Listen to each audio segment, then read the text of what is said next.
Welcome, and thank you for joining me in the salon.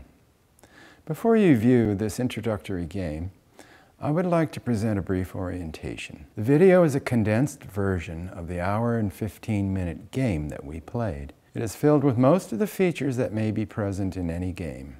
However, not all of these features need to be utilized in all games. The game begins with a board populated with symbols unique to each game and a collection of beads. Beads are similar to the pieces used in the game of chess, in that they have specific qualities unique to each. For example, the Mars bead serves as a connector between various symbols on the board. However, unlike a chess board, which is passive, the ZYZYGY board is dynamic. The board also contains a domain, theme, and an explanation. A move is made when a bead is placed on a symbol. This move contributes an idea that builds the links between the domain theme and leads to the explanation. The goal of the game is to unriddle the explanation. The explanation is both the answer to the game and the question that inspired it. The explanation in this introductory game, an image of human hands with various tools at their fingertips, represents human influence shaping the environment, leading to differently shaped rivers. As you will see in the video, the human influence has to do with elimination and reintroduction of wolves in Yellowstone National Park. In this game, the mode of play is in parallel. That is, the master of the game moves first, and the players make their moves so that they complement the master's move. The overall concept, bead properties, and other features of the game are explained in the concept document. And now, let's enjoy the game.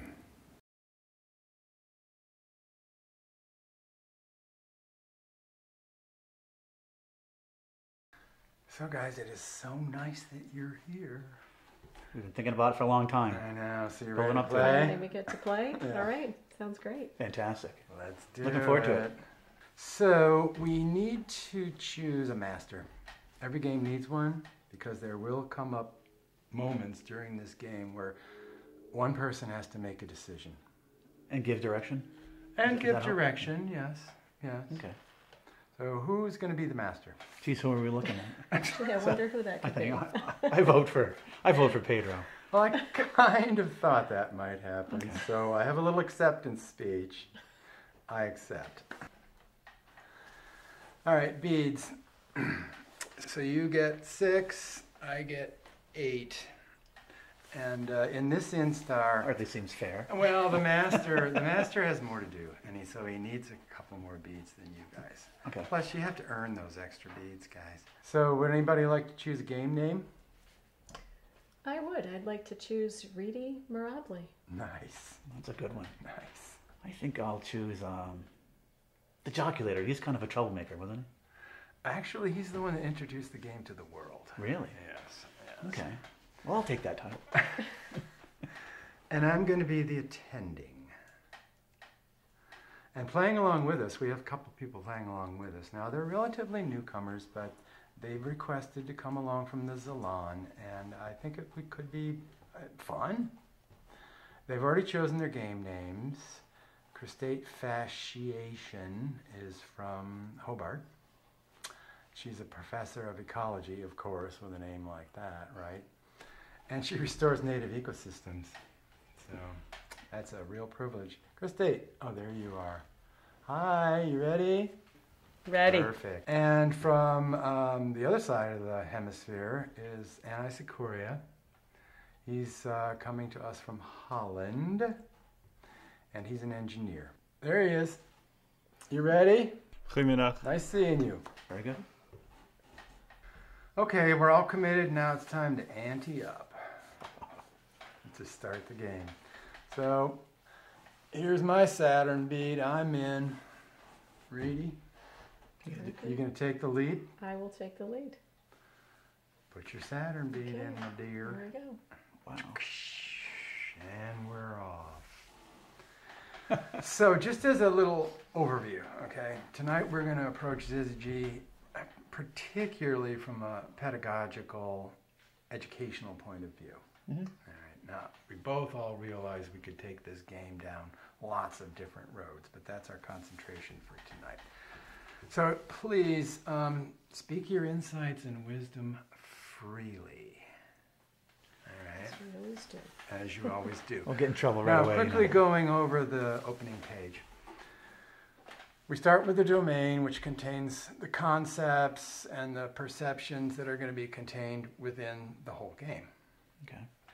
Once that's viewed, as you'll see, then we have to choose themes upon which we're going to impose a focus on this domain, or from the point of view of logical terminology, we're setting conditions of minimality. Okay. Because this domain is going to be big. The themes can be religion, art, science, and society.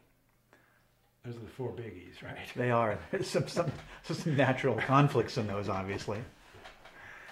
And the explanation is, which is where we're all mutually trying to get to, is going to be given to us before the game starts, emphasizing the fact that we are constructing a pathway to where we already know where we're going in the most elegant and heuristic manner that we can, right? Yes, the realizing doors. They are at the conclusion of what we just talked about, playing in the domain and the theme and the explanation, and that's where bead play occurs. In the realizing doors, the situation is now different, and you're called on different inner faculties to pass through these doors. And you want to pass through these doors because in order to do, and if you do successfully, you get your beads back. If you don't, well, then the fun really And that's a normal starts. progression of the game, right? Is to go through the doors. You have to. Right, Yeah, okay. yeah, it has a conclusion. And here is the domain.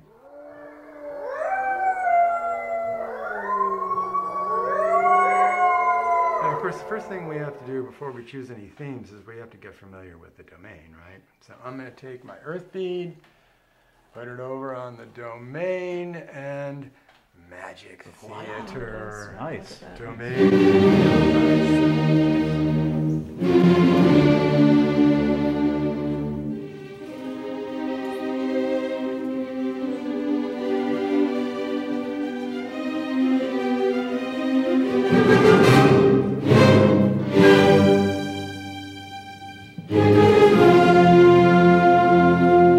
Are we all unambiguous about the domain? Yes, I am. Yes. We're ready to move on? Sure. We're ready. All Rock right. and roll. Oop. Cool. So we have a request from the Salon. They want to review it. Okay. I'm going to say that's good, right? Yeah. Okay. And it is gratifying to see that those salon players are taking their concentrated reading comprehension so seriously. It is. Deeper reading Is for she many. always the teacher? Yeah, pretty much. Sorry, can't help it. Well then, while you're there, tell us why that's important. Well, a lot of the concepts and things that students are learning, we really want them to be able to integrate it with other areas of learning. And so for them to be able to look more closely at text, to kind of make connections to other content areas, Sure. really helps them have a greater understanding of things such as, for example, the geysers that we were looking at Right. previously. Yeah. So we're not isolating everything, we're combining them. Right, Yeah. So you have right. a Integrating better all working that. knowledge, let alone the Exactly. application. Right. That makes Right. sense. Right. Makes great Right. sense, matter of fact. So now we're ready to choose themes. Got to get this thing rolling. I think I like the science theme. You know, I'd rather go with ecology, personally. And the society thing. Okay. Yeah, All right. that sounds good. Okay. Can we do sounds that? good. Sure. All right, so the themes have been chosen. Now all you have to do is, why don't you do it? Okay. Just click on transfer to board. There's our untuned board.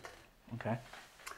And now that we have that in place, here's the explanation, guys. girls, gals. Oh yeah, a little symbolism there, huh? All right, so the domain has been viewed, right? We all agree. The themes have been chosen. The explanation has been revealed. And now we need to tune the board. In this Instar, tuning the board is quite easy. I just simply take my sun bead and put it right over on the middle of the board and... Nice. Wow, look at that. Oh, look at it. You've got everything in real time. Yeah, skies in real time. Yep. There should be an opportunity for weather. If there are any eruptions, we can pick them up. Right. So that people appreciate the present. All right, guys, let's get started. I'm going to make a move, okay? You make the first move? Okay, you start it, right? Right. Okay, I'm going to put the Mars bead over here on the petroglyph symbol of the medicine wheel. The one in Wyoming? Yes. Isn't that nice? Yeah, that's great. Never been there, but I read about it. Yeah, so let's explore. Placing the Mars bead on the E cairn guides the eye to the sun on the longest day of the year, summer solstice. Now, there's a whole astronomical significance to it. Likewise, each other cairn points towards a different star event. So if you take this, I'm going to take my Mars bead and I'm going to put it over on the F cairn. And what we got from there is Sirius. We see Sirius. Seriously. And we get it at what's called its helical rising point. And the helical rising point was important because it was another way of telling time. And the definition of the helical rising point is it's the first time that you see a star rise that has been behind the sun and hidden by it so you couldn't see it. Oh, obscured by it, yeah. Because of the light of the sun. Right. And as soon as you saw that, you had another fixed moment in time and in the year that you could count on, actually, is what it boils down to. So that was the end of their fiscal year when that happened? So the start of the economy. Now, pay attention. Yeah. This is going to come up. Be aware. All right, now this was my move. But I'd be curious to see if anybody else has any moves in mind. Let's start with the Zalon players. Geez, I forgot about them. Yeah, well, There they are. they're always there. Yeah. Oh, here we go. Chris State. I'd like to put the Jupiter bead on the science theme in the geyser basin of Yellowstone. Okay, thanks, Chris State. Interesting move. And it looks like Anna Sikoria has something to say, too. I'm changing the Mercury bead into 2 parts. I'd like to place the first part on the society theme of the domain, the one showing a mother protecting her baby from a fierce wolf. I'll place the second part on the wolfskin bounty. There's what happens when you mess with people, right? Yeah. Now you're integrating a lot of different things. Now I've got society, science. And human influence. Yeah, now you're starting to see a lot of it. Right. Ecology. And so now for the second part of my move, and I'm going to go off board to the starboard, and I'm going to put my Mars bead on Sirius at Canis Major. And it just so happens to be at the helical rising point. Egypt. Yeah. A lively interaction among the players ensues. The topics of discussion included the helical rising of Sirius, which announced the annual flooding of the Nile River, and the resulting agricultural, social, financial, and religious implications for the Egyptian civilization past and present. So what you were referring to with the different components that were happening in that time period, you really can integrate the social studies, the astronomy, the history, the politics, and really show a deeper understanding of what was happening during that time period, creating a lot of deeper thinking for students and also addressing all the Common Core standards that we're looking for. All in one thing, huh? All in one thing. Huge issue right now. Well, it's easier for them to understand them if they learn how they interact. When you isolate them, Right. I mean, typically in education, we break things down and chunk them, Right. which is good to understanding complex problems. But you had to take the complexity and put it back together again to understand how it works as a whole. Right, right. That's right. great. That's a good point. My move is now perfected, and now my bead goes to limbo. Limbo serves as an ecotone or boundary surrounding the board. Beads in limbo reveal facts which shall be understood and retained by all players. Perfect. That's a legal term. Is there another term we could use instead of perfected for that? Yeah, just right click. Okay. Anything you don't understand, just right click. Oh, completed. Yeah, executed. Okay. Right. Yeah, Good. Great. okay, cool. That's cool. Well, obviously that would work very well for students. Right. So, what's coming back from limbo is the explanation of why we only see one side of the moon, right? Oh, absolutely. Pink Floyd needed a name for an album. Right. Seriously. And the reason is because it's rotating around its own axis in exactly the same amount of time as it takes to revolve around the Earth. Right. Thus, even though it is spinning, it's always facing the same way. Mm-hmm. So now, since the bead's in limbo, if our technology is working correctly, we should be getting a limbo alert. Where's that come from? Your phone? What the heck? Check it. Are you kidding me? Hey, it really does work. Wow, look at that. Can't believe it. Check it out. And we've got a signal. And Wow. you're responsible for that. Yeah. Oh, That's, yep, remember I figured that. it had to be a catch. Alrighty. Cool. And now that we've got a limbo alert and my move is over, we now get an anomaly alert. Wow. Oh, it looks like we're getting some input from the Zalan, just like Anna Sequoia. May I review the move? Sure.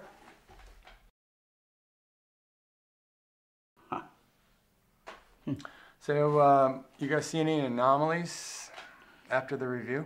We've got Egypt, we've got the Minnesota, we've got this. I don't see any. There's no anomalies in that. Well, the Zalan players agree. They've come across. Okay. Reedy? I believe an anomaly exists. Oh, you do, huh? I do. Absolutely. All right. And What do you think? yeah, I agree. I agree. There's definitely an anomaly here. I mean, if you look at the supposed helical rising of Sirius over the Nile, the sun's already up. Oh, that's right. You can't have a helical rising with the sun visible. No, the all white light. Yep. So everyone agrees, and the anomaly is confirmed. Yes. Reedy, you get a credit, an anomaly credit. I get a credit. You can put those in your personal journey board, Wow. by the way. I got whacked on that One one. up. So, Reedy, it's your turn. Okay. This is your first move now. You My ready? very first one. I am. Okay. All right. Now, after consultation with the jocular, I shall place my course. Jupiter Thor bead trying to on lead her the astray. society theme, on the Egyptian symbol of Iron Man. Iron Man, the God of Thunder. Oh, the Jupiter Thor bead. Nice, Yeah. nice touch. I like that. Beads have several names. When combining some of these names, this creates a further condition of minimality. Oh, Duty the board. Duty board. Describe the production of iron from ground to steel. And not only from the ground, but from Hibbing, Minnesota, to its delivery to the steel mills. Okay, first I need to know about Hibbing, Minnesota, because I'm you know not anything sure. about it? I do not. I know who can help. Hey, Sal, you have a minute? Oh, sure. Hey, Sal. We're at the duty board, Yeah. and they want to know about the production of iron Oh, well, I coming know a little from about that. Hibbing. All right. Well, originally during the gold rush, people were going out there looking for gold in the Minnesota mountains, the Sawtooth Mountains. Nice. We were there, right? Yep. Yeah. I showed you all of that. Yeah. But what they found was iron ore, which led to a wonderful iron industry, huge there. Lots of tycoons were running all of that. Mm-hmm.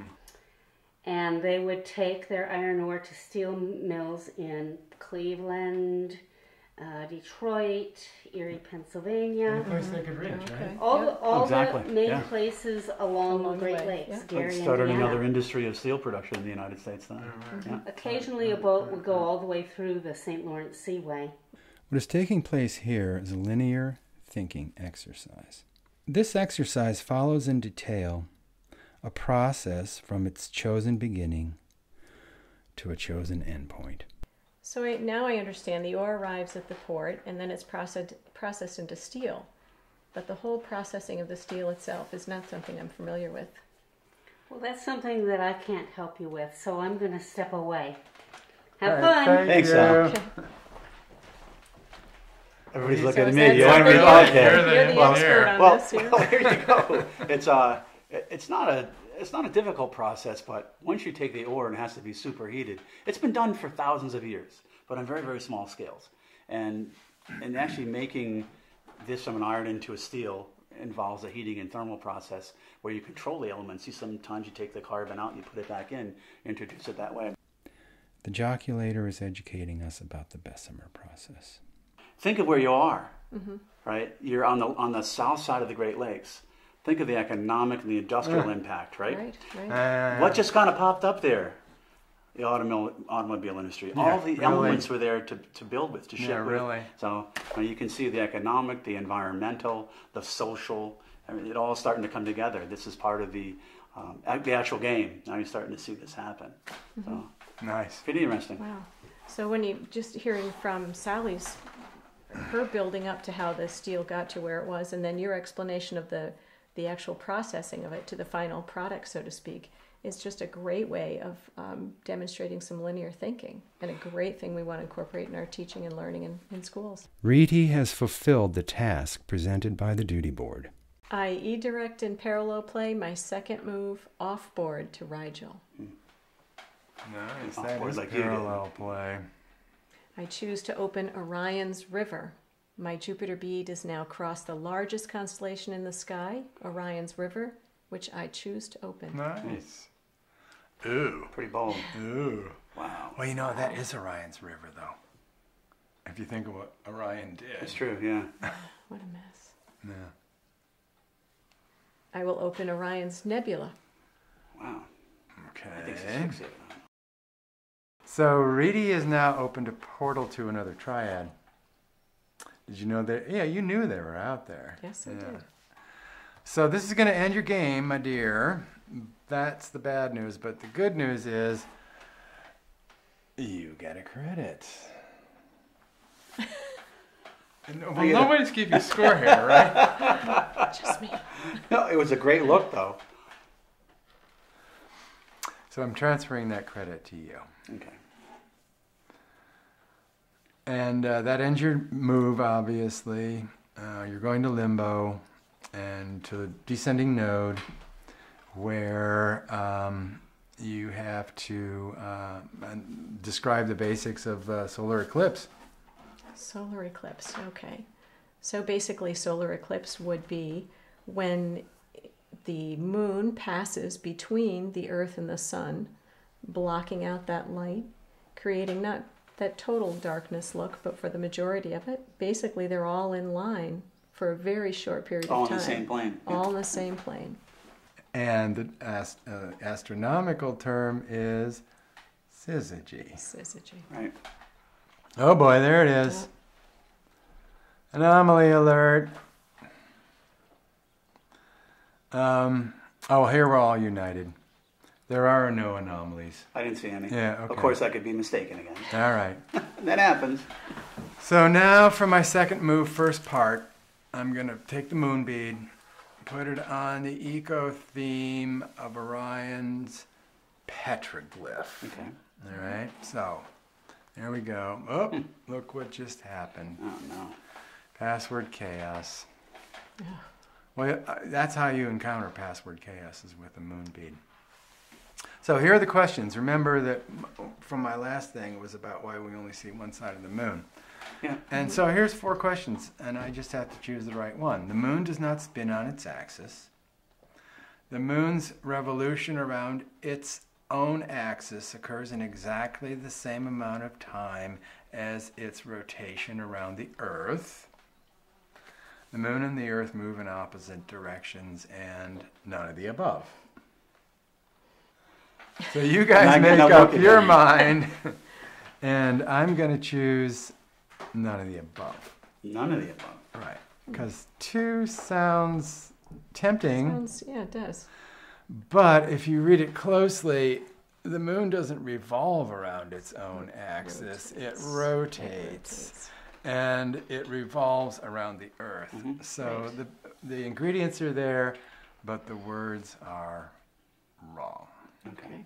Got it. Semantics here. Yeah. Close reading. Close Good. reading, Yeah, close once reading. again.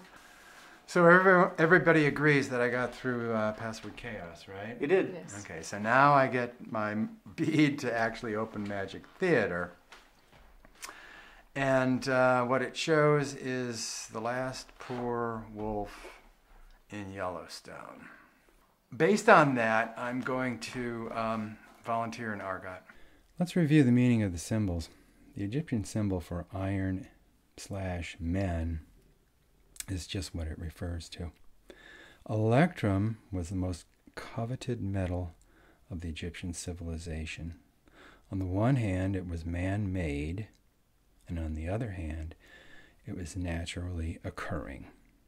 And if you do the math, you can see that man's influence is decreased and Electrum's influence is increased when you divide it like that. Right.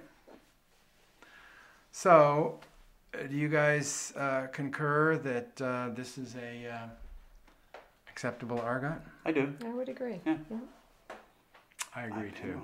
Okay, for my second move, I'm going to place my Saturn bead on Lamar Valley on the domain. So because of the wolf situation, now we've got an increase in the elk population. Right. And then just looking at that, I can tell that because of the increase in the elk population, there's a decrease in the vegetation. Not only along the river, but look at the trees in the background. Look at the aspen, what's happening to them. Right. So the quality of the river is changing. I would assume the shape of the river has probably adjusted itself somewhat to that. Goes back to our symbol. Remember the straight river and the... Right, yeah. So certainly with that, with the elimination of the wolves, then there's a decrease in the vitality of that ecosystem, which is exactly what we just saw. Right. So given that, would this be considered an Argot? Yeah, I'd have to agree. Yeah, I'd have to agree too. Vitality month for the elk, but down for everybody else. Good move. Good so you now get another credit, and this. Wow. That's an Argot class credit, so that's good. By playing her Saturn bead, Reedy closes theme play. Explanation play now commences. For my first move, I place my moon bead on the Hayden Valley of the domain, where the wolves were first reintroduced into Yellowstone. I'm going to call on Chris State in the Salon to actually come and explain this to us, since she's the resident expert, as it were. Chris State. Ecosystems, that's right. Hey, hi, how you doing? Could you run us through the trophic cascade, please, and any other things that you might be wanting to share with us about this phenomenal move of reintroducing wolves into some place where they'd been eliminated? Reintroduction of the wolves in Yellowstone is obviously a really controversial thing. For most of our human existence, we've been trying to get rid of top predators because they threaten us as humans. And so it seems kind of counterintuitive to reintroduce them into our ecosystems, especially when the ranchers are there and they're trying to make a profit off of ranching. And you see human impact, and it seems counterintuitive to what we're trying to do as people. However, you start to look at this piece of, can we even exist and have a stable ecosystem without top predators? So when they were reintroduced into Yellowstone, even though it was a really courageous thing for everybody to do, you saw that the abundance of the elk was reduced. And when that was reduced and their behavior was changed, we saw pressures on the lower trophic level lessening. So it's an indirect effect of the trophic cascade. One effect is reducing the abundance of the elk, but the other is changing its behavior. And so just by having a predator there changes its behavior more to a natural behavior. So if you follow that through, you'll see that it's quite obvious that we were using deductive reasoning. We had a premise. Which is common. Which is common. That's a very common way of thinking.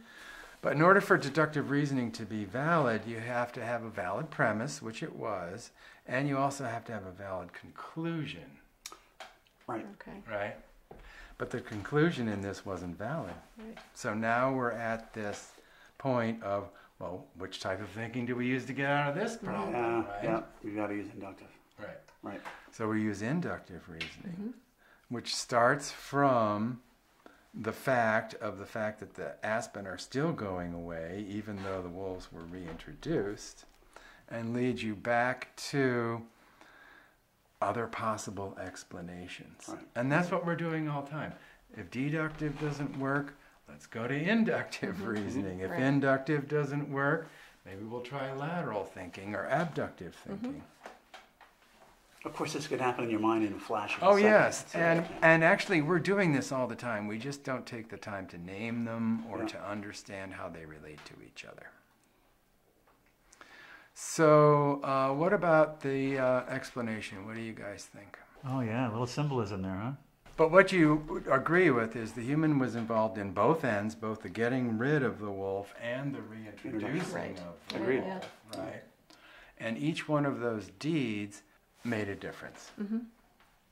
So I guess the question you'd have to ask yourself, is the explanation consistent with the domain? In order for an explanation of the theme to the domain to be acceptable, it must satisfy two conditions. The first is the theme follows from the explanation and from the domain.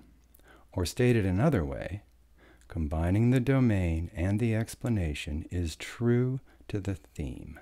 The second condition requires that the explanation is consistent with the domain. Or, combining the domain with the explanation is consistent. I believe that's true, yeah. Indeed. Right? Which means that the explanation is accepted. It is. Now, time for the realizing doors. So let me just remind you that we're on our own. Each one of us is on our own. You can't go to the salon, you can't go to each other. We're just on our own. And here are the statements. And of course, if you recall, you have to decide whether you agree with both, one, or neither. The realizing doors shift our mental gears again. The statements shall be written in such a way that they focus a player's attention on their own inner activity. For example, which types of thinking were utilized during gameplay? Or, what realizations were discovered? Or even, which emotional states were enjoyed? So I am choosing Omega. You're choosing Omega. I am going to choose Omega. All right, so you think that's the only one that's correct. Okay. And the other one is named That's the infinity. the infinity. That's what I choose. So you agree with both of those I statements? do. All right. Well, as Once usual, I'm going with Reedy. And let's see what the results are. Okay. We both made our choices, right? Why am I feeling like a wolf right now? We'll And reintroduce you eventually. her doors both opened. Oh, excellent for her. Right. She got her beads back from limbo. They went back to her bead chalice. And she's all ready to move on to the next triad. Very nice. Only one door of yours opened. So you don't get all your beads back. Okay. And in order to do that, you have to change your choice. Okay. So you have to change your choice. Change your choice. I choose Omega.